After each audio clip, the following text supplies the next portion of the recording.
Olá, está começando mais um Painel Brasil e eu recebo Marina dos Santos. Ela é coordenadora nacional do MST. Tudo bem, Marina? Tudo bem. Bom, quero agradecer a sua presença, de vir aqui ao nosso programa, esclarecer aos nossos internautas o que é o movimento. Porque normalmente a gente está sempre escutando o outro lado e eu acho que é a primeira vez que eu pessoalmente vejo assim, uma pessoa do movimento falando sobre ele.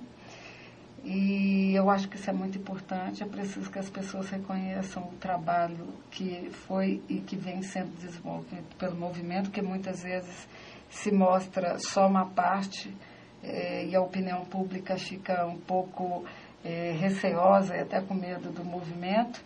E eu queria que você inicialmente comentasse conosco que desde a criação, em 1984, quantos camponeses alcançaram os objetivos de conquistar a terra e viver dela?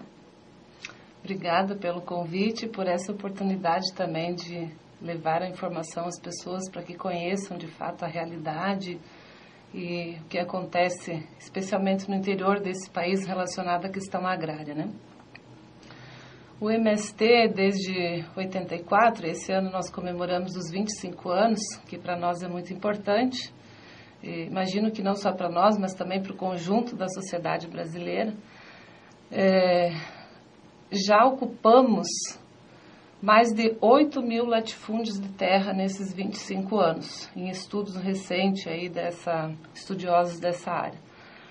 Dessas, mais de 350 mil famílias conquistaram a terra e vivem delas, já nos territórios conquistados, nas áreas reformadas, né?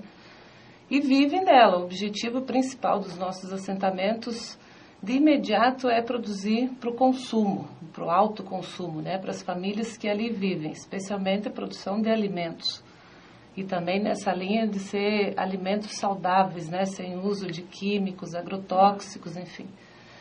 E também temos, nesse período, ainda 100 mil famílias que estão no processo de luta pela terra, que vivem nos acampamentos, no processo permanente, né, de lutas e negociação com as instituições responsáveis, então, pelo processo de reforma agrária no país. Marina, como é que é essa estrutura do MST? Quem banca essa estrutura? Como é que funciona? Que é uma curiosidade. Com certeza. O MST é um movimento nacional, né, desde a sua origem da Constituição. Hoje nós estamos organizados em 24 estados do país.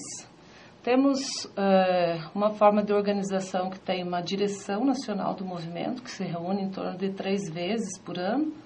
Depois uma mais ampla, que é a coordenação nacional, que estudam, debatem, tiram as linhas principais de ações que o MST vai fazer nessa linha da conquista da reforma agrária, né? Do qual nós utilizamos a principal ferramenta da luta pela terra e reforma agrária no Brasil, que é a ocupação da terra, ocupação dos latifúndios improdutivos que não cumprem a sua função social de acordo com a Constituição Federal.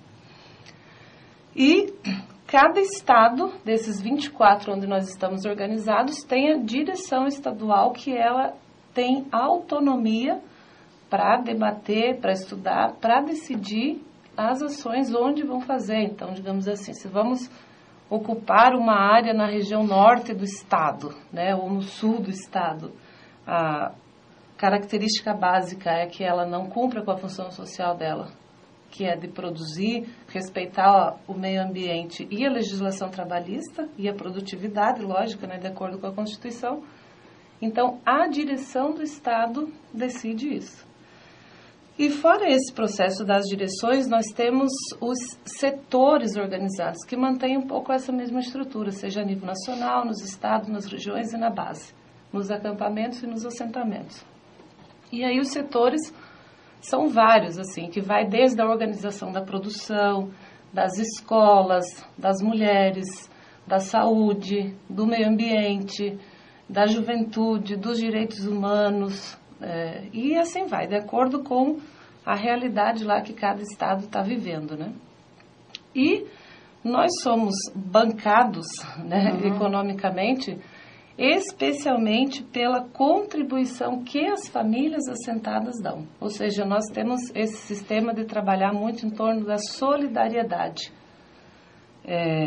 Mesmo que a família conquistou a terra, se eu conquistei a terra ou aquela família, nós somos solidários ao nível de pensar que nós continuamos sem terra enquanto existirem outras famílias de sem terra nesse país.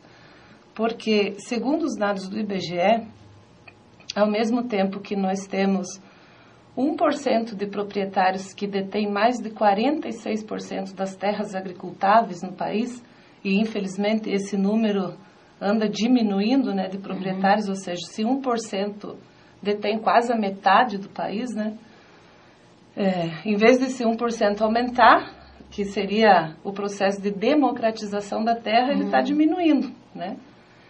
Ao mesmo tempo, nós temos, segundo o próprio IBGE, em torno de 4,6 milhões de famílias sem terra. Ou seja, são quase 15 milhões de pessoas, né, que são fruto desse processo de desenvolvimento que houve no campo, especialmente a partir dos anos 60, com a introdução da Revolução Verde no país. Então, essa coisa do êxodo rural, da perca dos pequenos agricultores, os pequenos proprietários de terra, né, terem que entregar a terra para os grandes proprietários, para os bancos, etc. Então, foram migrando do campo para a cidade. E, ao mesmo tempo, a grande maioria mora nas periferias das pequenas, médias, especialmente, né, cidades, mas continuam trabalhando no campo. Então, seja como boias frias, como meeiros, parceiros, ou seja, boias frias, os trabalhadores, principalmente da cana-de-açúcar hoje, você pega vários estados, né, são pessoas que eram pequenos agricultores que perderam as terras, vivem nas periferias, mas dependem do trabalho na agricultura para a sua sobrevivência. Tá, porque na realidade o movimento, ela não é uma ONG, ela é só um movimento, mas também existe captação de recursos junto ao governo federal. E como é que é feito isso? Isso.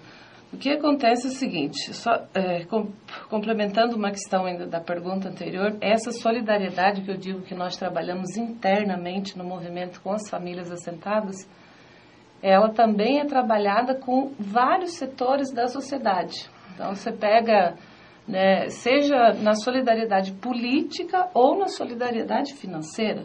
Então, vamos pegar um exemplo concreto, aquela marcha que nós fizemos em 2005 de Goiânia para Brasília, né, com 12 mil pessoas caminhando por 22 dias e tal.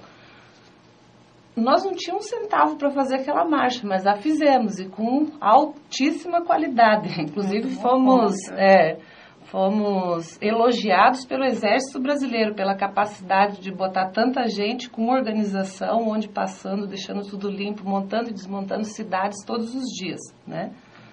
Por quê que nós conseguimos fazer aquilo sem dinheiro? Porque vários setores da sociedade contribuíram financeiramente com o movimento para fazer aquela marcha.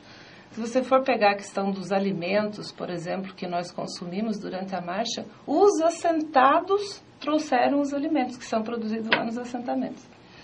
Agora, é verdade que o MST